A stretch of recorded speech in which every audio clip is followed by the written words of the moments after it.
미스터 마켓 한번 우리 김프로님 가볼까요? 네, 시간의 거래 이 CNBC 화면을 보면 계속 바뀌고 있는데 조금 반등하고 있어요. 마이너스 20%까지 갔다가 지금 현재는 14.41% 마이너스. 그러니까 장 종료 때 34불 27센트로 끝났거든요. 이게 9.98% 상승. 네. 정규장에서 무슨 얘기냐고요? 어제 제일 화제가 됐던 퍼스트 리퍼블릭 그 은행 주가 얘기하는 거예요. 장 끝난 다음에 마이너스 20%까지 떨어졌다가 지금도 거래가 되고 있거든요. 4.94달러 마이너스인 29.31달러에 거래되고 있는데 14.47%. 그러니까 낙폭을 조금 회복하면서 지금 거래가 되고 있는데 모르겠습니다. 이제 뭐 대체적인 얘기들은 극심한 공매도 아니냐. 한국이나 미국이나 다 공매도네. 아이고 미국도 공매도 금지 나오는 거 아니야 이거? 은행주 공매도 금지합니다. 지금은 이제 가격이 좀 약간 회복했다 이거죠? 그러니까 장 중에는 10% 올라서 끝났고 네. 그 기준 가격으로 보면 마이너스 20%인데 다시 회복을 좀 해서 마이너스 15%가 됐죠. 자, 미스터 마켓은 부동산 얘기를 좀 해보겠습니다. 헤드라인을 주세요. 규제 완화 약발 통했나 서울 아파트 실거래가 지수 7개월 만에 상승. 이게 근데 1월 지수예요, 1월 지수. 근데 제가 이게 맞나 싶은 게 1월 달에 계속 그 서울을 비롯한 수도권 또 전국의 주간 단위 그 가격 지표들을 보여드렸잖아요. 네. 부동산 원 기준으로. 근데 계속 빠졌었거든. 맞아요. 근데 5주 정도 지금 다시 상승 반전해서 5주가 갔는데 5주가 갔으니까 지금 3월 둘째 주. 그러니까 가격으로 따지면 2월 초 중순부터 다시 반등을 낙폭을 좀 줄이는 그런 상황이었잖아요. 근데 기본적으로 어쨌든 1월에 실거래가 지수를 반영해서 보니까 작년 6월 이후로 처음으로 상승 반전을 했다 이런 뉴스가 나왔어요. 그래서 이게 1.3 대책이 어느 정도 약발을 받은 거 아니냐 이런 얘기예요. 그래서 한국부동산원이 발표한 1월 서울 아파트 실거래 지수가 전월 대비해서 0.81% 그러니까 작년 12월 대비해서 0.81%가 올랐다는 겁니다. 작년 6월에 0.23% 오른 뒤에 계속 하락하던 것이 7개월 만의 상승인데 이 실거래가 지수가 오른 거는 직전 거래가보다 높은 가격에 팔린 상승 거래. 예를 들어 어떤 아파트가 지난달에 5억에 팔렸는데 이게 5억 2천에 팔린 이런 상승 거래가 늘었다라는 뜻을 표하는 거거든요. 근데 실거래가 지수가 어느 정도 많이 빠졌냐면요. 이번에 제가 0.81 올랐다 그랬잖아요. 작년 7월에 마이너스 4.21, 8월에 마이너스 2.88, 9월에 마이너스 2.40, 10월에 마이너스 4.52 이렇게 빠졌고 작년 11월에는요. 무려 마이너스 6.19 빠졌어요. 그리고 12월에는 마이너스 3.51. 그러니까 진짜 쭉쭉쭉쭉 빠지던 게 이제 1월에 7개월 만에 조금 반등한 거죠. 0.81. 근데 서울 지역입니다. 그러니까 서울 자치구별로 보면 종로, 용산 등 도심권은 스틸 빠졌어요. 1.34. 그런데 영등포, 양천, 강서, 구로 이 서남권도 거의 보합 0.20인데 네. 전혀 예상 밖에 이른바 노도강이라고 불리죠. 노원, 도봉, 강북구를 포함한 동북권은 1.69가 올랐고 마포, 은평, 서북권은 1.61 상승. 제일 먼저 빠진 데들이죠, 여기가. 그리고 낙폭도 제일 꺼져. 영끌족이 뭐 많다 뭐 그래가지고. 근데 여기서 반등을 좀 했고 강남 4구가 있는 동남권도 1.61이다. 그러니까 비교적 그 중저가 주택들이 많이 밀집돼 있거나 아니면 많이 빠졌던 동네들이 이제 좀 오른 거고 그리고 강남 4구는 여전히 좋다 이런 거죠. 그래서 이게 이제 전문가들마다 의견들이 많이 갈리는 거 같아요 지금. 맞아요. 그래서 어떤 신문은 또 이렇게 헤드라인을 뽑아요. 이러다 또 집 못 사는 거 아닌가요? 무주택자 좌불안사. 그래서 이런 헤드라인은 제가 좀 뭐라고 할까 이게 소개드리기가 좀 그래서 이제 다른 걸로 했는데 어쨌든 요즘 만나면 집을 사야 되나요? 이런 얘기들을 많이들 하죠. 정프로는 어떻습니까? 무주택자 입장에서. 안 사요. 안 산다고요. 집으로를 그렇게 열심히 안 공부하시는데. 산다고. 그러니까 안 산다는 겁니다. 지금은 때가 아닙니다. 근데 어쨌든 뭐 이 정부가 1월 3일 이후에 많은 규제책들을 풀었죠. 그래서 예를 들면 올해 1월에 강남 3과 용산구를 제외한 모든 지역을 규제 지역에서 해제를 했죠. 그리고 같은 달에 9억 원 이하 아파트에 최대 5억 원까지 저리로 대출한 특례 보금자리론도 나온 게 있고요. 그리고 이제 또 이제 규제를 풉니다. 허그죠. 주택도시보증공사에서 중도금 대출 분양가 상한 기준과 중도금 인당 대출 보증 한도 규정을 폐지해서 오는 20일부터 내일 모레부터죠.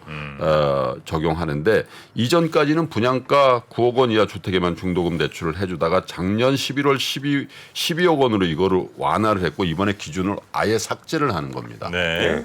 그리고 그러니까 어떻게 되냐면 다음 주부터 대출을 신청하는 단지의 분양가가 12억 원을 넘더라도 중도금 대출을 해준다라는 얘기예요. 예. 거의 이제 무제한 해주는 거죠. 근데 예를 들면 분양가 14억 원 규모 아파트를 분양받았을 때 전에는 지금까지는 이 분양자가 중도금을 스스로 마련했어요. 예. 왜냐하면 이제 집단 대출 안 해주니까. 근데 지금 이게 이 제도가 바뀌면 20일부터는 최대 60%인 8억 4천만 원까지 중도금 대출을 한다는 거죠. 그러니까 사실 분양 시장에도 이런 것들은 굉장히 호재로 작용할 수가 있고 그리고 근데 이제 기본적으로 저도 조금 생각이 조심스러운 게 현재 진행 중인 글로벌 그 금융시장의 불안정성 네. 이런 것들은 1월 지표에 전혀 반영이 안 된 거거든요. 또 1월 달에는 대체로 금융시장도 좀 완전히 안정화되고 주식도 좀 올라가고 뭐 이런 맞아요. 분위기들이 반영이 됐을 거예요. 근데 2월 들어서 분위기는 좀 더 안 좋아졌고 3월 중순부터는 사실 이거 위기 오는 거 아니야 이런 이제 그 심리들이 많아졌죠. 예. 사실 집이라는 게 전체 자산의 뭐 거의 대부분을 차지하기 때문에 이걸 결정할 때 우리가 통상 생각하는 건 뭐냐면 주변이 안정감이 있어야 돼요. 맞아요. 주변이 들썩들썩하고 뭐 미국도 뭐 그렇다고 그러면 일단 보수적으로 생각이 돼서 유보를 하거든요. 그래서 그런 것들이 2월, 3월 달에 어떤 실거래가에 어떻게 반영이 되고 또 매수 심리를 어느 정도 억제하는지도 좀 보셔야 될 것 같고 또 한 가지 변수는 금리예요. 예. 금리가 지금 많이 떨어지고 있어요. 예. 국채금리 떨어지면서 코픽스도 떨어지고 이제 실세금리가 떨어지고 대출금리도 좀 떨어지고 있단 말이죠. 네네. 그런 것들은 사실은 또 집을 사야 되겠다라는 그런 의욕을 또 살릴 수 있는 재료도 해서 어떻게 보면 미국 쪽 또 유럽 쪽에서 들려오는 불안정성과 우리 내부에서 보면은 좀 바닥권 아니야 이런. 근데 대체로 보면 굉장히 극명하게 엇갈리는 것 같아요. 데드캣 바운스입니다 이거. 절대 추세 반전 아닙니다. 이렇게 주장하는 분들도 스틸 있고 이 정도면 많이 빠진 거죠. 이렇게 생각하시는 분들도 있는데 정프로의 집으로 해서 좋다는 얘기 나쁘다는 얘기 각각 많이 하시죠? 좋다는 얘기 별로 안 해요. 안 해요? 네. 나쁘다는 얘기만 해요? 주로. 그래요? 사회자의 그 주택 소유 관계 이런 뭐 전혀 상관없습니다. 제가 얘기하는 게 아니니까. 관계 없어요? 네. 네. 그래서 찐 배틀 한번 해봐요. 나 이거 나도 궁금해. 그리고 젊은 분들이 얼마나 관심 있어요 지금? 배틀을 할 필요가 할 게 없어요. 왜? 일방적이에요? 아니 그러니까 지금 잠시 하락이 조금 속도가 늦춰질 수는 있다. 그러나 이거는 뭐 올라간다고 얘기하는 분은 없는데 아직까지는. 지금 정말 그냥 바닥이 언제인지 모르고 어느 선인지 모르니 내가 실수요로서 어떻게든 나 집 없으면 너무 불안하고 못 살겠다 이런 분은 사셔도 괜찮다. 정말 마음에 드는 아파트 있으면 그래 한번 뭐 들어가셔도 뭐라고는 못 하겠는데 지금이 사기에 좋은 시기다 이렇게 얘기하는 분은 저는 못 봤습니다. 진짜요? 네. 진짜인지 아닌지 제가 집으로 꼼꼼하게 꼼꼼히 보세요. 여러분도 집으로 다 같이 보시면서 저 말씀이 맞는지 안 맞는지 한번 우리가 한번 검증을 한번 해봅시다. 주말에 올라갑니다. 자 어쨌든 내려가고 있는 금리는 주택 시장의 호재인 건 사실일 거예요. 왜냐하면 주택 시장이 추세적으로 빠지기 시작한 게 금리가 올랐을 때 금리가 굉장히 가파르게 기준금리를 올리면서 또 실세금리를 올렸을 때 하고 거의 동일하거든요. 네. 근데 이제 그게 추세 반전에서 금리가 빠진다라는 건 좋은 소식이죠. 그러나 그 금리가 빠지는 원인이 이른바 얘기하는 경기 침체를 강하게 반영하면서 빠진다라면 그 부분도 생각해 봐야 되고 저는 단기적으로는 미국 시장이나 유럽 시장이 어떻게 진행될지 모르죠. 그러나 이런 불안정성이 글쎄요. 하루 이틀 만에 뭔가 뭐 완전히 없었던 일로 다 덮을 수 있을까에 대해서는 조금 회의적인데 그런 부분이 안정감을 갖기 전까지는 주택에 대한 강한 매수세도 좀 기대하기는 좀 어렵지 않겠나 그런 생각에는 동의를 합니다. 저 마지막으로 한마디만. 네. 이게 지금 약간 실거래까지도 조금 올라오고 이런 게 규제 완화 효과가 좀 있잖아요. 그리고 이제 중도금 대출 같은 경우도 이제 허용을 해주고 이렇게 정부가 부동산값 올라가라고 이거 해준 거 아니거든요. 오히려 지금 부동산 PF라든지 그런 문제들이 좀 심각하게 있으면서 이런 규제 완화 정책을 하면서 정부에서 계속적으로 강조를 했던 거는 고통 분담이었어요. 이게 구조조정을 할 때 정부가 이 정도로 좀 이렇게 양보를 할 테니 그러면 건설사들한테 요구했던 거는 분양가 인하였어요.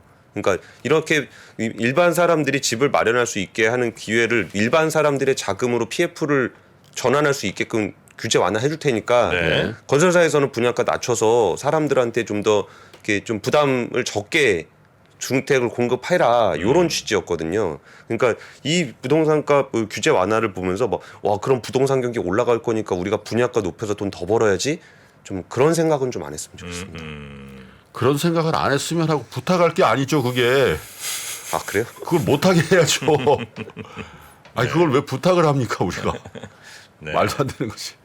하여튼 부동산 그거는 관련해서는 못하게 해주십시오. 네. 거기도 부탁이잖아요. 못하게 해주십시오 이것도. 그런가 당국에다가. 당부. 네. 자, 그러면 뉴스상 그리고 미스터마켓 요 정도로 저희가 네. 정리하고요. 우리 권 팀장님은 주말 잘 보내시고 월요일에 다시 뵙겠습니다. 예, 저는 오후에 언더스탠딩. 언더스탠딩. 네. 네, 고맙습니다. 예, 감사합니다. 레디? 액션!